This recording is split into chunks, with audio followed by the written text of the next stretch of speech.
Welcome to Chapter 5, where we will be covering condensation, specifically in terms of dew, fog, and clouds. In this particular module, we'll learn how dew, frost, haze, fog, and clouds form from atmospheric moisture.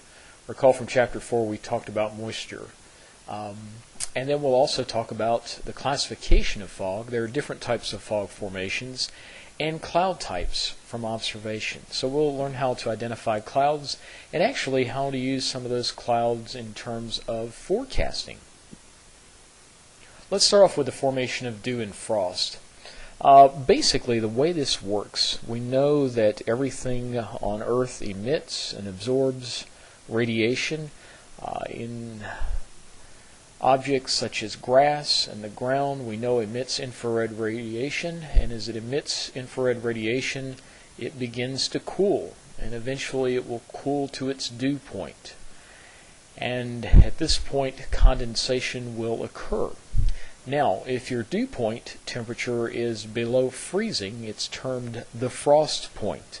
And so there we go from vapor directly to solid ice, which we call deposition. Dew and frost is most likely to occur on nights where you have clear skies.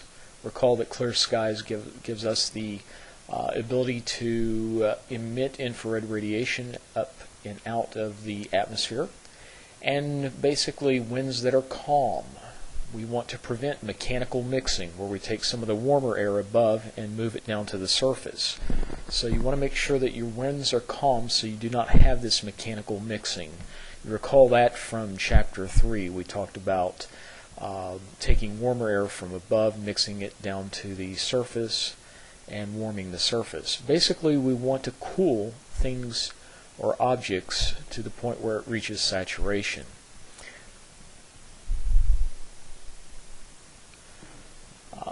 Dew, basically, the difference between dew and frost in terms of like frozen dew, initially you can start off with dew forming on the grass, and then if the temperature drops below freezing, the liquid dew freezes and becomes frozen dew.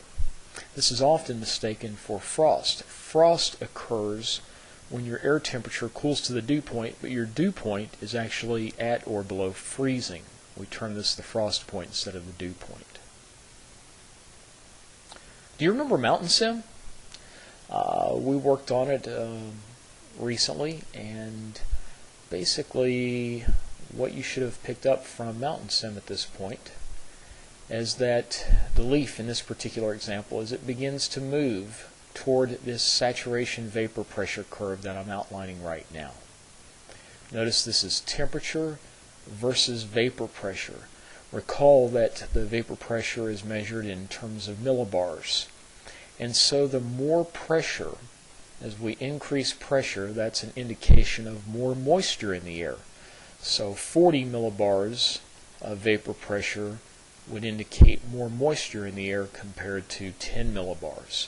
So you can think of this as the value of vapor pressure begins to increase, the moisture in the air is increasing, and of course temperature increasing from left to right.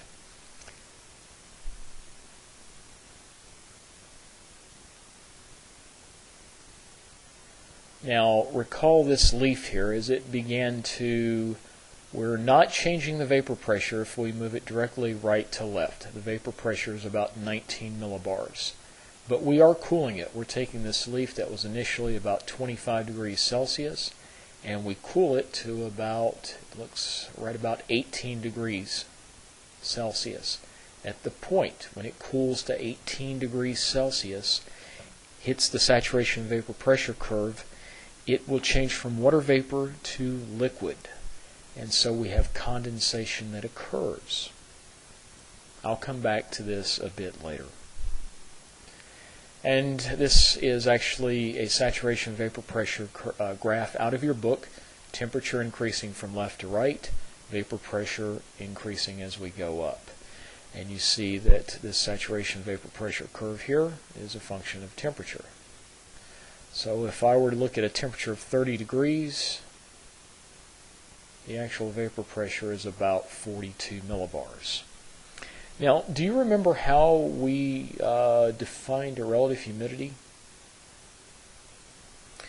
Basically, relative humidity, if we were to look at, let's say, a temperature of 30 degrees, and recall that we define relative humidity as the mixing ratio over the saturated mixing ratio times 100. This is from Chapter 3 when we started talking about moisture. I'm sorry, Chapter 4 when we talked about moisture. The saturation mixing ratio is this value here on the saturation vapor pressure curve, which is about 41 millibars. So that's the value of W of S. The actual mixing ratio, let's say for instance, is about right here. This is the amount of moisture that we actually have in the air. So W is the actual amount of moisture. And that looks like it's about 20 millibars that we have right here. Now at 30 degrees Celsius, the atmosphere can hold up to 41 millibars of water vapor. Okay, that's our saturation mixing ratio. And so the relative humidity is at about just a shade under 50%, but we can say right around 49%. Now this should make sense graphically. If this point here, which is what we actually have in terms of moisture, and this point up here, what we could have at 30 degrees, is about halfway. You see this point right here is about halfway if we keep the same temperature up to the saturation vapor pressure line. So we would say the relative humidity is right around 49%. What about down here? Let's say at minus 20 Celsius. It's about 1 millibar. And if it's sitting on the saturation vapor pressure curve, the actual vapor pressure would be 1 millibar divided by the saturation vapor pressure, which is also 1 millibar. And we multiply this by 100, and the relative humidity would be 100%. Just take a few minutes to pause here and see if you can replicate some of this. Actually, let me do one more example. Let's say we were looking at 10 degrees Celsius. And let's say that the actual mixing ratio is right here. So W, which is our mixing ratio, this is the amount of vapor that we have in the air, the amount of moisture is 10 millibars. The temperature is 10 degrees Celsius. And what would be the saturation mixing ratio? In other words, the amount of water vapor that could be held at a specific temperature at 10 degrees. Well, if we go straight up from 10 degrees and we hit the saturation vapor pressure line, it looks like 12 millibars is what the atmosphere could hold at 10 degrees Celsius. So the relative humidity there would be 5/6.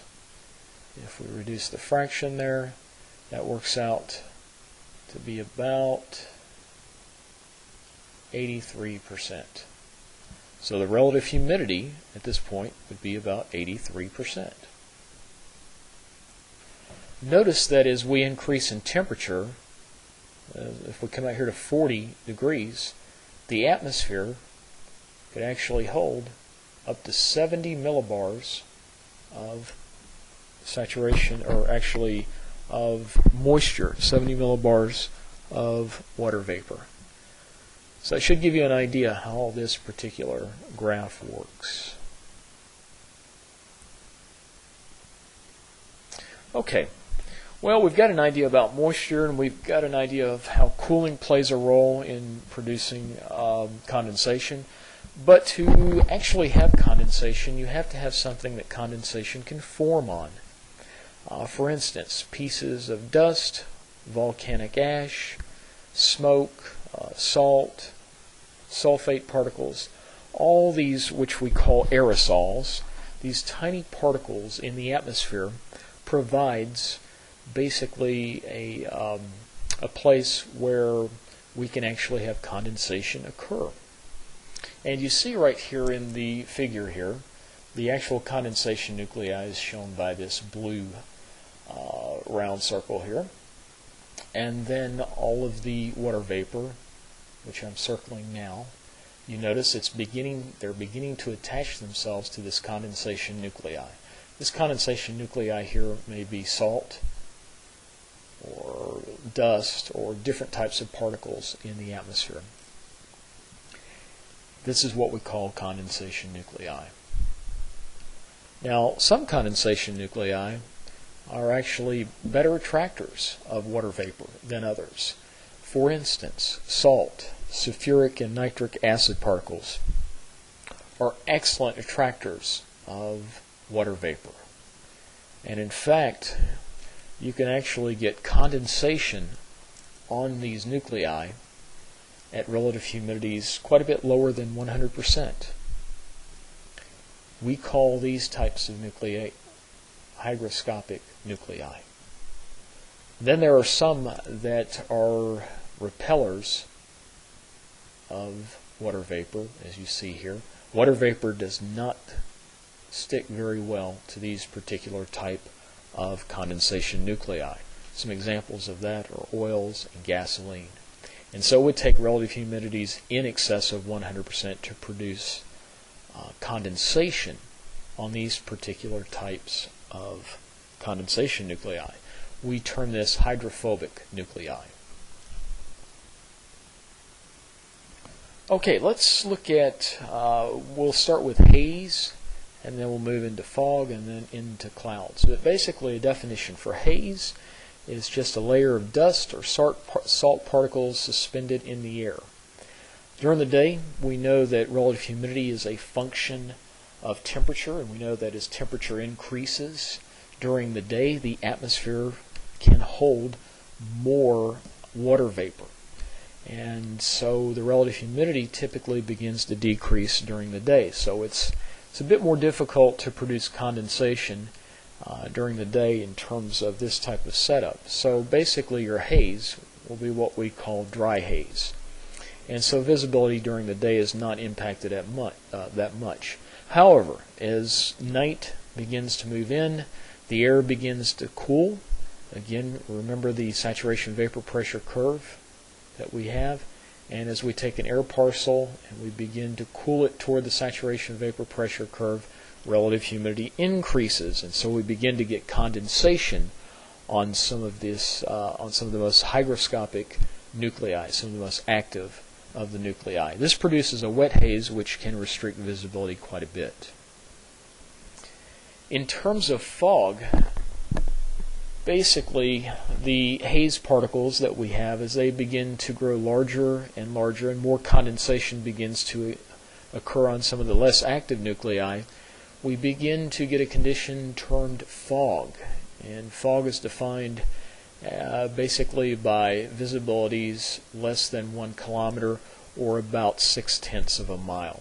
So we take the wet haze and we term it fog as soon as it meets this particular criteria.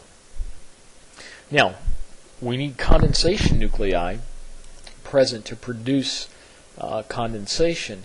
You'll notice here dirty air, air such in the city where you have more condensation nuclei available, the fog will be thicker because you have more condensation nuclei.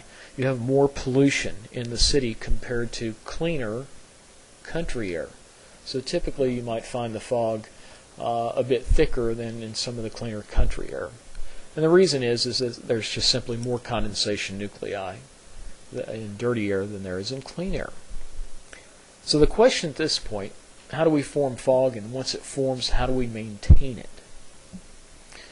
Well, one way that we can form fog, and we've seen this, you're going to get sick of looking at the saturation vapor pressure curve, but as we begin to take a piece of air and we cool it, okay, decreasing the temperature, moving it from right to left, eventually we hit the saturation vapor pressure curve and we produce condensation. So we form fog by cooling the air. We can also form fog by evaporation and mixing.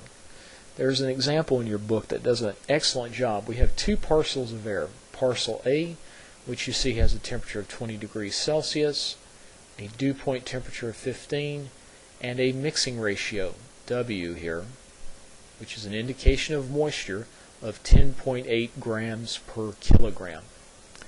We have a second parcel called Parcel B, which has a temperature of minus 10 degrees Celsius, a dew point of minus 15 Celsius, and a mixing ratio of 1.2 grams per kilogram.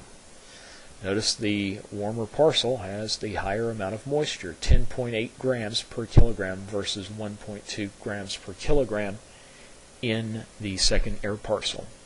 Now, what happens when we mix these two air parcels together? Well, first of all, the temperature of parcel A is 20, the temperature of parcel B is 10, the temperature of this new parcel, which we'll call C, we'll take the average of that, and so we've got 20 minus 10 divided by 2. So we've got 10 divided by 2. The new temperature is 5 degrees Celsius. So this air parcel C has a temperature of 5 degrees Celsius. What about the dew point?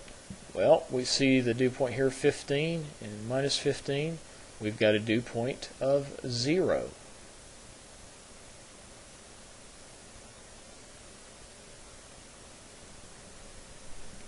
What about the mixing ratio? Well, the mixing ratio of parcel A is 10.8, and that's over 1 kilogram. And we've got parcel B, which is 1.2 grams per kilogram over 1 kilogram. And so now we end up with 12 divided by 2 gives us a mixing ratio of 6 grams per kilogram in the new parcel, in parcel C. So W is equal to 6 here, grams per kilogram. Well, now we have to look at this in terms of relative humidity. Recall, we're mixing these two air parcels together and seeing how we can produce condensation. And so as we look at this, we recall the formula for relative humidity is the mixing ratio over the saturation mixing ratio times 100 to get 8%. Well, if we look at this, our mixing ratio of air parcel C is 6 grams per kilogram. And the saturation mixing ratio is a function of temperature, recall.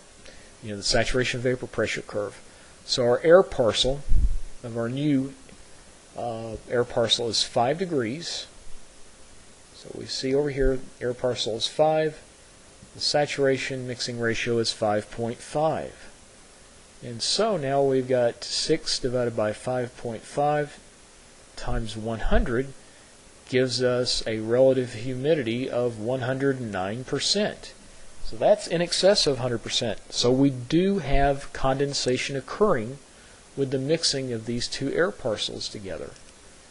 Initially, these were dry air parcels in terms of existing as water vapor and not in the liquid sense.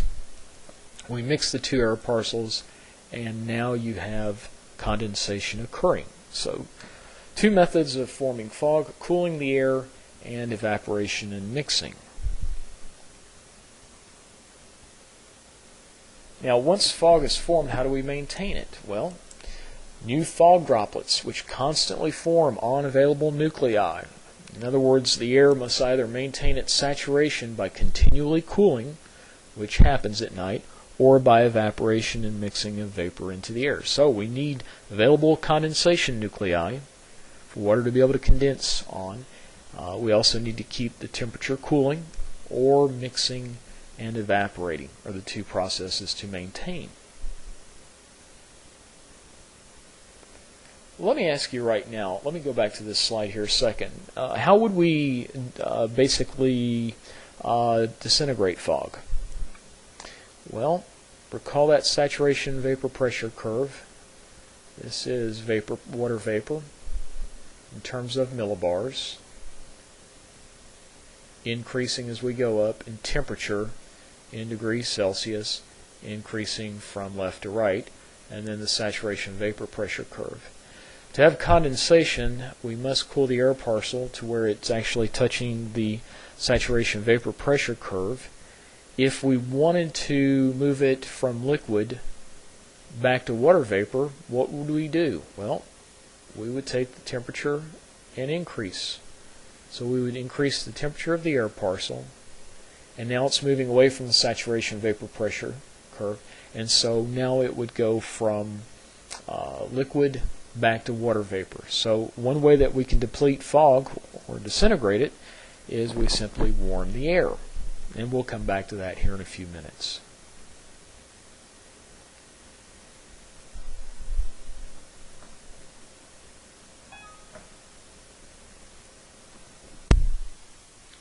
Okay, we'll just briefly talk about the different types of fogs.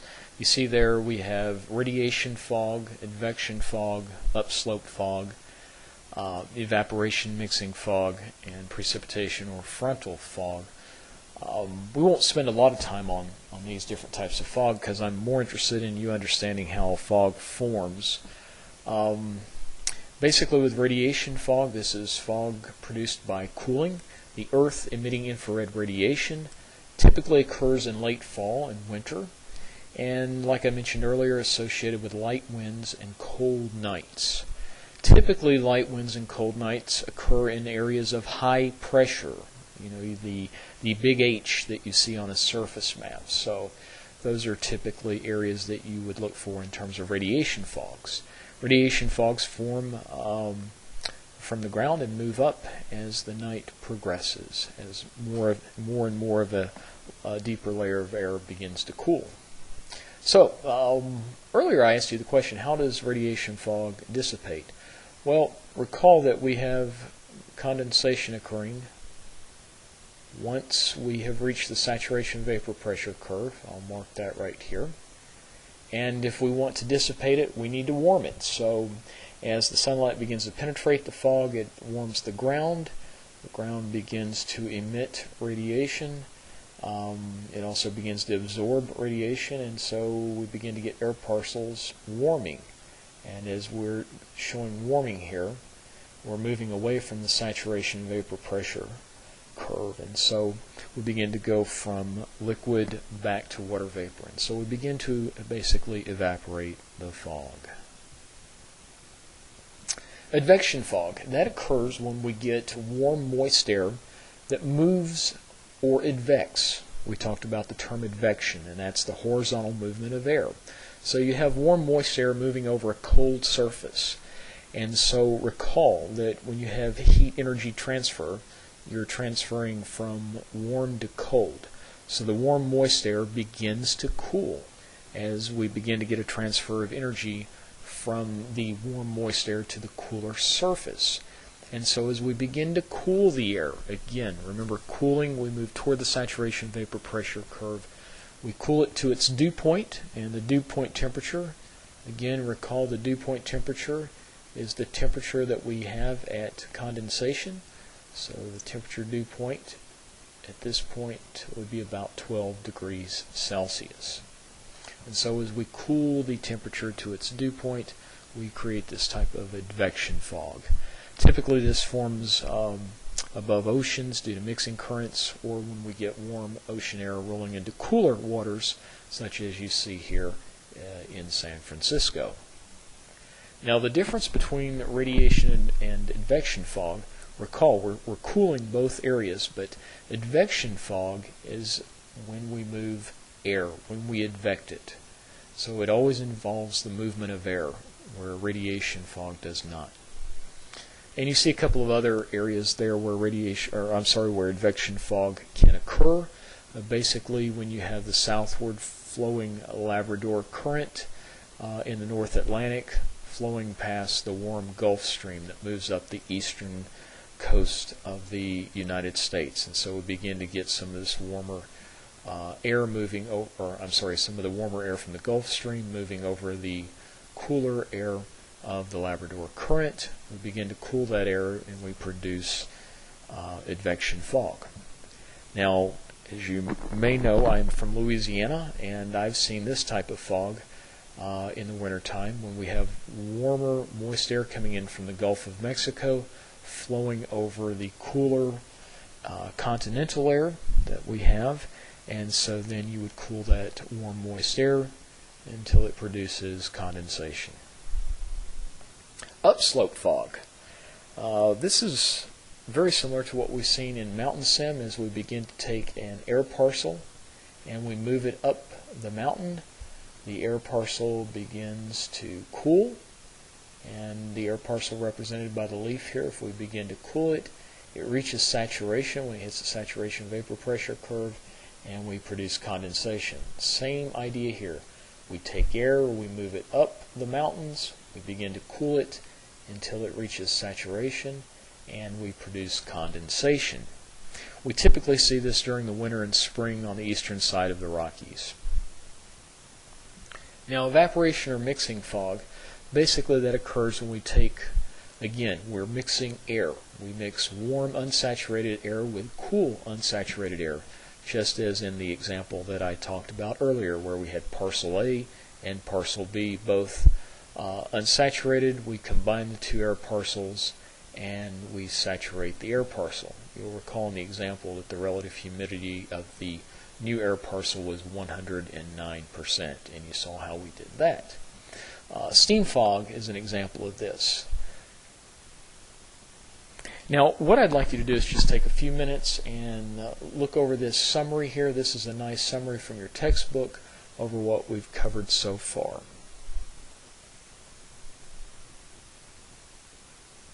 Let's move on to clouds.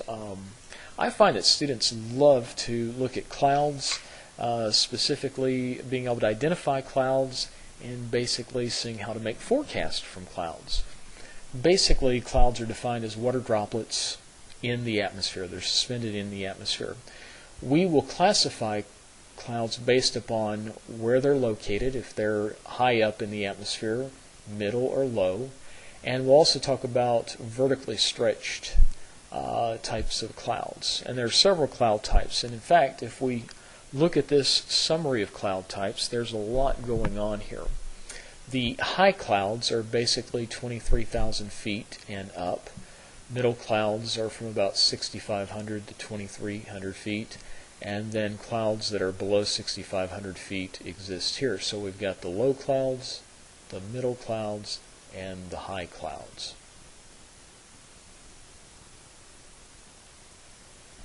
Now let's go ahead and start with the high clouds.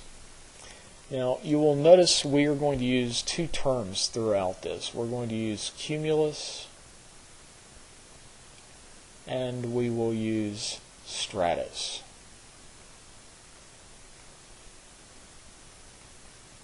Now, cumulus refers to puffy type clouds. You see that here with what we call cirrocumulus, these little white puffy clouds. In other words, you can see blue sky in between the different little white clouds. And so cirro, again, when we're talking about high clouds, we're talking about cirrus clouds. If we go down to the middle part of the atmosphere, we see a type of cloud called Altocumulus. Again, cumulus meaning the little white puffy clouds, alto meaning middle, so these are middle clouds. And notice we can see blue sky in between these particular types of clouds. Now, if we look up here, notice something here in the middle clouds. We've got something called Altostratus. Again, middle, but stratus. And basically stratus is indicating that we cannot see breaks. So you see this type of cloud here. We cannot see blue sky in between the different elements. So stratus clouds are more uniform. And so we've got, let me clear this off here just a moment.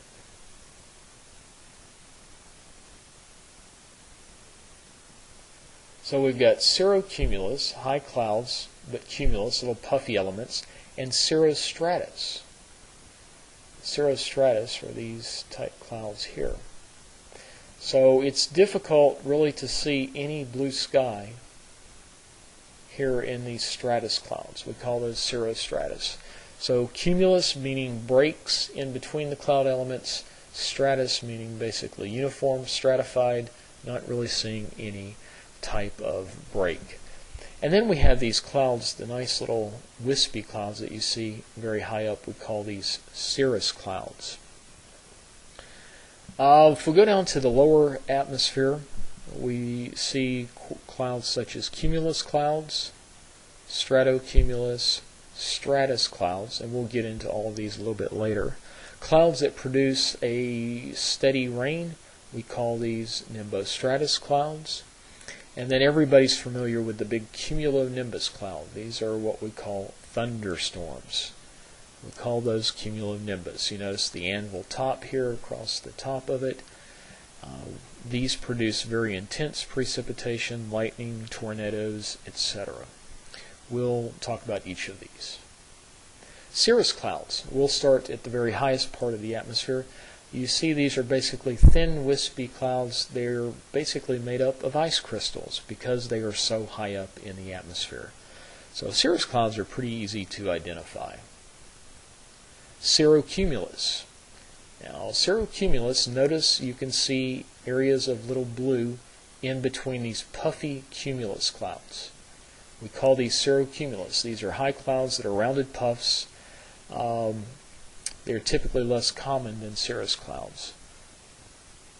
Now again, still staying high, we've got the type of cloud called cirrostratus. And it's difficult to see blue. In other words, the cloud itself, the Cirrostratus Cloud, is pretty stratified. So it's difficult to actually see the blue sky through this. Often, Cirrostratus clouds will actually form a halo. You can see that halo around the sun. So if you see that, you know you've got some cirrostratus. Now, as far as using Cirrostratus clouds in terms of forecasting, these types of clouds are often occur in advance of storms by about 12 to 24 hours, especially if these Cirrostratus clouds begin to lower and thicken into Altostratus and eventually into Nimbostratus Clouds. But if you see Cirrostratus clouds at night or during the day, you may be looking at rain in 12 to 24 hours. Now we'll go down into the middle atmosphere and we see Altocumulus. Alto meaning middle, cumulus, the little white puffy areas. You can still see blue sky in between these elements, but notice now that if you were to take your hand and put it overhead, these puffy elements are about the size of your fingernail. So they're larger than the Cirrocumulus clouds, or they appear larger because they are lower than the Cirrocumulus clouds. So you can see where they typically form. These types of clouds, in terms of forecasting, we see right here, are a sign of instability. And so it's a very unstable atmosphere, or the beginning of an unstable atmosphere, and thunderstorms may follow later in the afternoon if these Altocumulus clouds begin to grow and develop. Now we go to Altostratus. Now you really can't see any blue sky. You've got middle clouds, alto clouds, altostratus, stratus meaning stratified, difficult to see through. And in fact, the sun itself appears kind of milky with these types of clouds. So these clouds basically cover the entire sky, and basically a good way to see this is to see if the sun is basically appears to be watery. Now, in terms of forecasting, these types of clouds typically occur in advance of what we would call widespread continuous precipitation, typically out in front of warm fronts. Eventually, these Altostratus Clouds will lower and form Nimbostratus Clouds, which produce rain. The Nimbostratus Cloud. It's like an altostratus, except it's in the lower atmosphere, about 2,000 meters above the surface, and precipitation occurring. And so if you've got this gentle rain occurring, you have a Nimbostratus Cloud. These little clouds here that you see, little pieces of clouds, we sometimes call these scud clouds. Now, again, we're in the lower clouds here. These are what we call Stratocumulus. You can see blue sky in between these elements. But one good way of telling the difference between Stratocumulus and Altocumulus, recall that if you stick your hand up with Altocumulus, the puffy clouds are about the size of your fingernail. With Stratocumulus, if you stick your hand up overhead, they're about the size of your palm. So that would give you a good way to tell the difference between Stratocumulus and Altocumulus. Stratus clouds, they're basically low clouds that resemble a fog. They can generate light mist or drizzle, but not really any sustained type precipitation. These are the drizzly type days that you see across Iowa in the wintertime. Now you've got these what we call fair weather type clouds that occur during the summer. These are what we call Humilis Clouds. And these are particular clouds that you'll begin to see some vertical development, and as air begins to sink around them, we see clear skies as indicated here in the picture. Another type of cumulus cloud is what we would call a cumulus congestus, where we're beginning to see clouds developing upward. You see these nice little areas of upward motion. You begin to see that the sky is filling with these clouds that are showing quite a bit of vertical development. And they appear to be congested, and so we call it cumulus congestus. They actually look very similar to cauliflower. So if you see clouds that look like cauliflower, we would typically call these cumulus congestus. And these are a sign of inclement weather to come. And eventually some of this cumulus congestus will end up forming into thunderstorms. These huge clouds which we call Cumulonimbus Clouds. So, again, we'll come back to the summary of cloud types. We can look at clouds in terms of where they're located, high up in the atmosphere, middle clouds, low clouds, and then we can break them down by stratus or cumulus. So if they're high clouds, and you can see little white puffy elements of clouds and blue sky in between, we would call this cirrocumulus. If you do not see any blue or very faint blue, we would call this cirrostratus. Stratus meaning stratified, evenly distributed. We move down into the middle section, altocumulus, middle clouds. Again, we call them cumulus because of the little white puffy elements. And since we can see blue sky in between, we would call that altocumulus versus altostratus.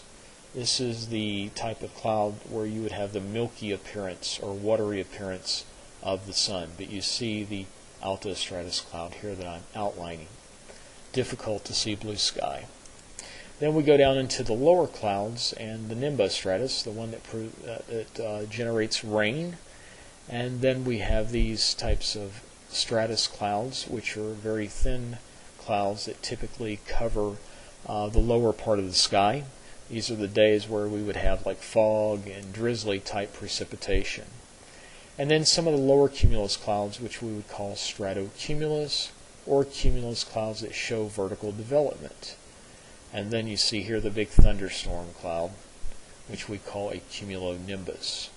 And you see how it flattens out with an anvil top. And a lot of times you'll see cirrus clouds coming out away from the cumulonimbus cloud.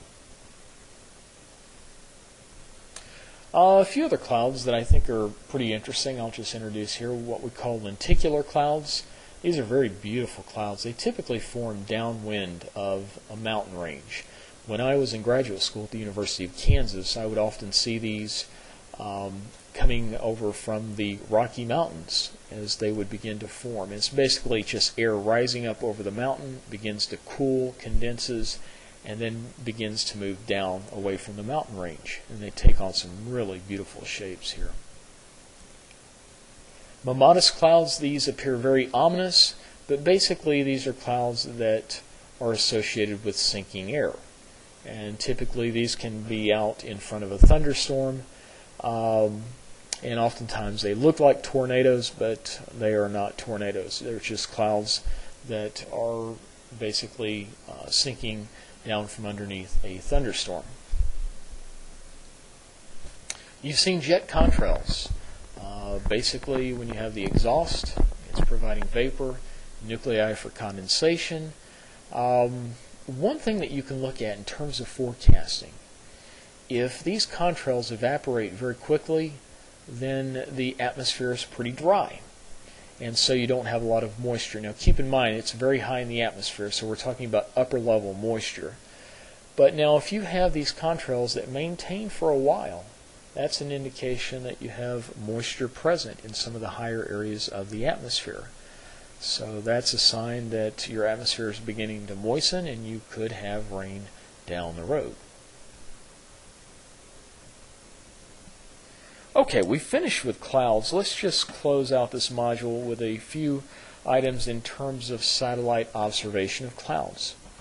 This is what we call a geosynchronous satellite. In other words, it moves as the Earth rotates. The satellite moves in orbit around it, and so it's facing the same area or same region of the globe, and it's constantly taking pictures. In fact, it's using, during the day, it's taking visible imagery, and at night it would be using a radiometer to measure infrared radiation, which we'll talk about that here in a moment. But basically it provides regular coverage for an area on Earth, and the distance is about 36,000 kilometers. We also have polar orbiting satellites that move, just like the way I'm drawing it here, around the poles. And as the Earth rotates around it, it takes a different slice of pictures. Now these typically are lower in orbit, and so the resolution that these satellites, these polar orbiting satellites, the resolution is often much better than what we would see with a satellite that's in geosynchronous orbit. Basically, these can detect more clouds and better resolution in terms of image.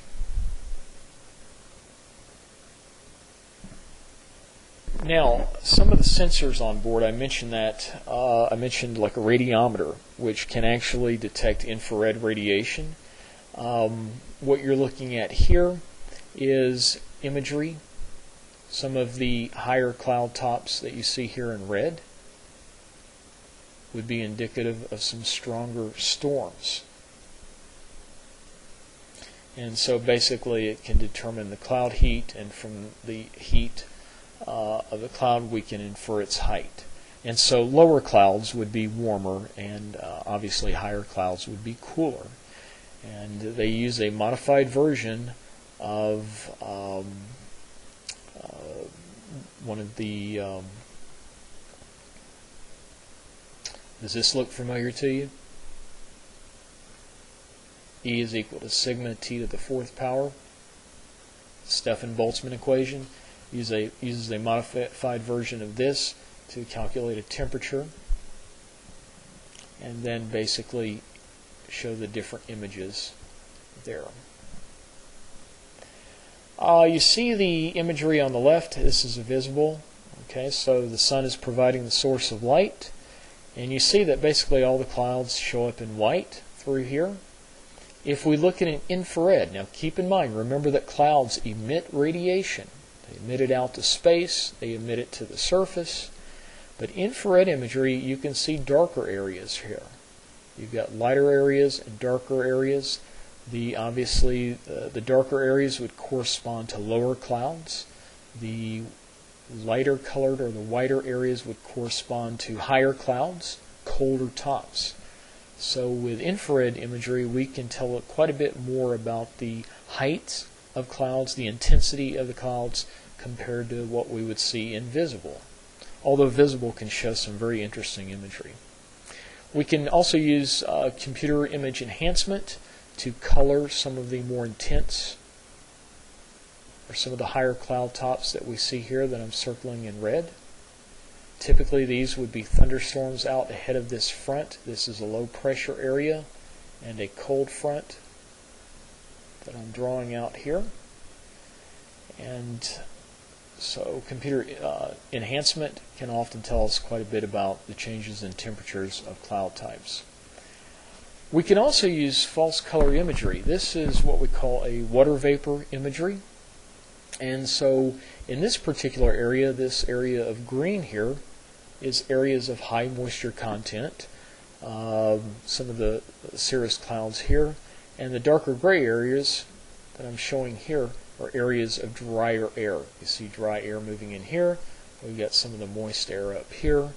And so we can use water vapor also to infer where high level moisture is located and high level areas of dry air.